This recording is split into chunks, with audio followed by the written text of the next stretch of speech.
నిన్న పోయిండయ్యా 5 నా కొడుకు పోయిన కాడ బొమ్మను వేసారట. మరి వేసినాక నా కొడుకుని ఎల్లబడ్డాడు. చెరలు మీ పిల్లగాడు దొరకట్లేదని మాకు ఫోన్ చేశారు.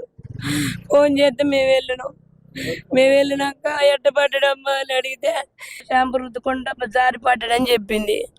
పొద్దున మరి అవన్నీ పెట్టి దాలాడారయ్యా. దాలాడితే పోలీసు వాళ్ళు వచ్చారు అయ్యా. ఏర్పాట్లు చేసి ఎతికారు.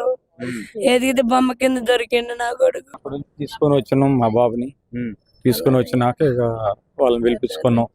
ఇది ఇష్టం. మరి నిన్న ఒక తీరుగా చెప్పారు. నిన్న ఏం చెప్పారు, ఏరియా సోడబడ్డా అని చెప్పారు. ఈ రోజు మరి మేము కూడా ఏడ్చుకుంటూ మొత్తుకుంటున్నాం. నిన్న ఈ రోజు ఉదయం చూస్తే బాబు వినాయకుడి కింద వెళ్ళిండు, విగ్రహం కింద. పక్కన పడ్డా, పక్కన ఇక్కడ స్నానం చేసుకుంటూ షాంపూ రుద్దుకుంటా ఈడపోయాడు నీ కొడుకు బొమ్మ నాటేసిన అని చెప్పి అక్కడికి వెళ్ళిన వాళ్ళకి అందులో పడ్డాడనే విషయాన్ని గమనించే ఉంటారు సార్.